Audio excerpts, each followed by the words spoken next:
जम्मू कश्मीर के पत्नीटाप में चल रहे इनकाउंटर को लेकर इस समय का सबसे बड़ा अपडेट सामने आ रहा है। यहां पर आपको बताने चलें कि जम्मू कश्मीर के पत्नीटाप के अक्कर फॉरेस्ट एरिया में जो है वो कल शाम के वक्त जो है वो ये झड़प वहां पर शुरू हुई थी, लेकिन अभी का एक बहुत बड़ा अपडेट इस चल रही मुठभेड़ को लेकर सामने आ रहा है। यहाँ पर जो सोर्सेज के हवाले से जानकारी मिल रही है उसमें यह पता चल रहा है कि जनाब इस इनकाउंटर में जो है वो अब तक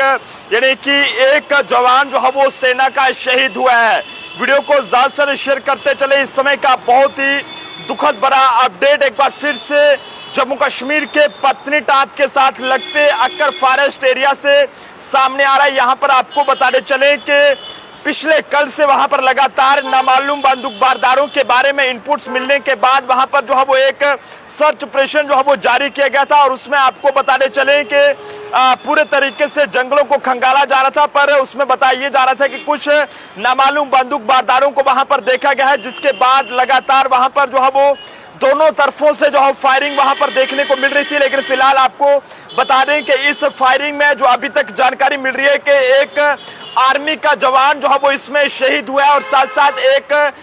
सिविलियन के भी मारे जाने की खबर जो है वहां से सामने आ रही है। हालांकि अभी तक ऑफिशियल तौर पर कोई भी इस बारे में जो है वो ना ही जानकारी दी गई, ना ही इसके बारे में पुष्टि की गई है। लेकिन सोर्सेज के हवाले से जिस तरह से आपको बताने चले कि जम्मू कश्मीर के जो है वो पत्नीटाप के अक्कर फॉरेस्ट एरिया में कल शाम को जो है वो ये मुठभेड़ जो है वो शुरू हुई थी और जिसके बाद लगातार जो फायरिंग है वो वहां पर देखने को मिल रही थी। और सुबह की बात करें तो कुछ ही देर पहले हमारे सिक्योरिटी फोर्सेस ने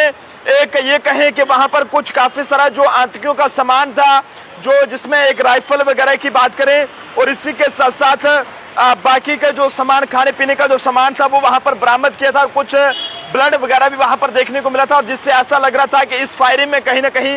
एक नामालूम बंदूकबारदार जो है वो इसमें घायल हुआ है। लेकिन फिलहाल वो यहां से जो है वो भागा है, जिसके चलते अभी भी वहां पर जो है वो लगातार जो सर्च ऑपरेशन जारी है। आपको बताने चले कि ये एक पत्नीटाप के साथ लगता है जो असर फॉरेस्ट एरिया है, शिवगढ़ एरिया के साथ ही लगता है, वहां पर जो है वो एक जो है वो राइफल भी जो है वो इस इनकाउंटर के बीच जो है वो बरामद की गई थी और उसके साथ साथ कुछ जो आतंकियों ने अपने खाने पीने का सामान लाया था वो भी वहां पर बरामद किया गया था और लगातार सर्च ऑपरेशन वहां पर जारी है। लेकिन अभी का एक दुखद अपडेट वहां पर सामने आ रहा है कि इस चल रहे ये एक झड़प जो चल रही थी हमारे सिक्योरिटी फोर्सेज, जिसमें इंडियन आर्मी की बात करें, जम्मू कश्मीर पुलिस की बात करें और साथ साथ जो वहां पर जो है वो नामालूम बंदूकबारदार वहां पर पहुंचे थे, जिनके बीच ये लगातार वहां पर ये दोनों तरफों से फायरिंग वहां पर देखने को मिल रही थी। लेकिन इस फायरिंग में जो है वो हमारा भी बताइए जा रहा है कि हमारे एक सेना का जवान जो है वो इसमें पहले घायल हुए हैं, लेकिन अभी की एक जो सोर्सेज के हवाले से जानकारी आ रही है कि वो वहां पर जो है वो शहीद हो गए हैं और जिसके साथ साथ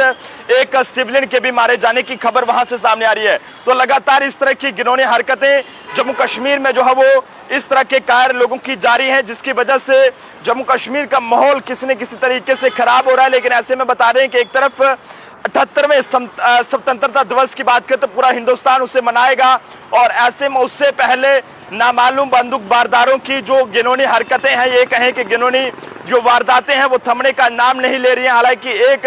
जो कहीं ना कहीं जो आतंकी है वो घायल इस इनकाउंटर में जरूर हुआ है, लेकिन उसका जो सामान वगैरह है वो बरामद कर लिया गया है। खाने पीने का सामान हो, राइफल वगैरह जो भी था वहां पर असला बारूद वो बरामद किया गया है और उसके साथ साथ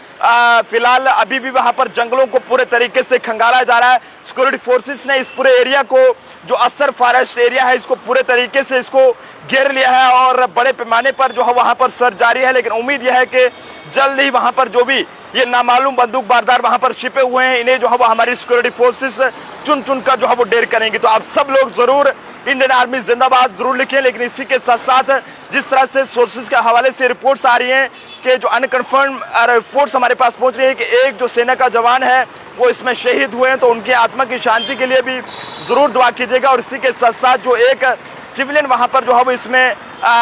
मारे गए हैं उनकी भी आत्मा की शांति के लिए जरूर दुआ करें। उसी के साथ साथ हम यही दुआ करते हैं माता रानी जी के आगे, वाहिगुरु जी के आगे, अल्लाह के आगे कि जनाब कोई और नुकसान वहां पर हमारा ना हो और हमारी सिक्योरिटी फोर्सेज जो है वो पूरे तरीके से ऐसे लोगों का सफाया करें जो भी लोग इस तरह से हमारे जम्मू कश्मीर का माहौल जो है वो खराब कर रही है, या फिर जम्मू डिवीजन को आप जिस तरह से लगातार जो है वो दहलाने की कोशिश की जा रही है, और ना जाने ये लोग किस तरह से अपने मकसद में कामयाब हो पा रहे हैं। कहीं ना कहीं सिक्योरिटी फोर्सेस को इस बात का भी पता चल चुका है कि कुछ ऐसे लोकल्स लोग हैं जो कि कहीं ना कहीं जो है वो ऐसे लोगों का साथ दे रहे हैं, जिसकी वजह से ये नामालूम बंदूकबारदार जो है वो अपने मकसद में कामयाब हो रहे हैं। तो जनता भी अपने अपने सुझाव जरूर दे कि मोदी सरकार को आप जम्मू कश्मीर को लेकर किस तरह से काम करने की जरूरत है, या फिर पाकिस्तान के खिलाफ किस तरह का सख्त कदम उठाने की जरूरत है, ताकि जम्मू कश्मीर का जो माहौल है वो किसी भी तरीके से खराब ना हो। देखते रहे जम्मू ट्रिब्यून। कैमरा पर्सन अभिषेक के साथ नरेंद्र सिंह ठाकुर। जय हिंद जय भारत।